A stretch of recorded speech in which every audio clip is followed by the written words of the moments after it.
জিএসটিটা তুলে দেওয়া উচিত। আমরা প্রথম পার্টি যে বলেছিলাম জিএসটি হওয়া উচিত, কারণ অমিত মিত্র তখন আমাকে বুঝিয়েছিলেন, আমরা মেনে নিয়েছিলাম। কিন্তু আমাদের বড় ব্লান্ডার, এটা বিগ ব্লান্ডার, যে আজকে সব টাকা ট্যাক্স সেন্ট্রাল গভর্নমেন্ট কালেকশন করে নিয়ে রাজ্য থেকে চলে যাচ্ছে। এবার আমরা টাকা চাইনি ওদের কাছে, কেন জানেন তো? কারণ আমরা হচ্ছে ভুক্তভোগী, চাইতে চাইতে না ফেড আপ হয়ে গেছে, নিজেদের প্রতি ঘৃণা হয় ওদের দেখলে। চাইলে মনে হয় ভিক্ষা দেবে, যেন আমাদের টাকা থেকে আমাদের দেয় না।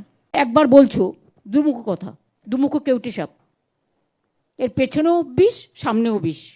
ওদের একটা মালপোয়া আছে, ইলেকশন আসলে যদি দেখেন তাকে, তাহলে দেখবেন কলা, মূলো, লাউ ডাঁটা, শাক ডাঁটা থেকে শুরু করে ফেস পাউডার, লিপস্টিক থেকে শুরু করে কিছুই বাকি থাকে না। বাদ বাকিটা আমি বললাম না, ইশারায় কাফি হ্যায়। প্রতিদিন মিথ্যে কথা বলে টুইট করে, প্রতিদিন কাজ হচ্ছে মিথ্যে কথা বলে। বাংলাকে বোঝে না, অপদার্থ, গর্ধ শিক্ষিত, এবং এদের ব্রেনটাই চলে গেছে। তা নাহলে ধর্মের নামে কেউ কাঠ বিক্রি করে? আশা করি শুনতে পাচ্ছেন। শুনতে কি পাচ্ছ? Can you hear me? Then reply first. আসল কথা, খালা মমতা ব্যানার্জি বাংলাদেশি মুসলমানদের রক্ষা করতে চাইছেন, ভারতীয়দের দাম কাটতে চাইছেন। এইটা হচ্ছে উনার আসল। যেমন আমরা সাপের গর্তে কার্বলিক দিই, জ্ঞানেশ কুমার আর মনোজ আগরওয়াল গর্তে কার্বলিক দিয়ে দিয়েছে, কারণ সাপেরা বাইরে থেকে।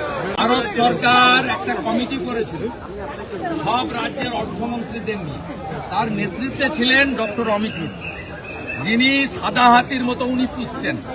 আগে মন্ত্রী ছিলেন, এখন উনার অর্থনৈতিক উপদেষ্টা, যাকে উনি ক্যাবিনেট মন্ত্রীর মর্যাদা দিয়েছেন, উনি একটা সাদা হাতি, উনাকে পুষছেন। উনার নেতৃত্বে অর্থমন্ত্রীদের যে কমিটি ছিল, তাদের রেকমেন্ডেশনেই জিএসটি চালু হয়েছে। উনি দেখতে থাকুন, দেখবি আর জ্বলবি, লুচির মতো।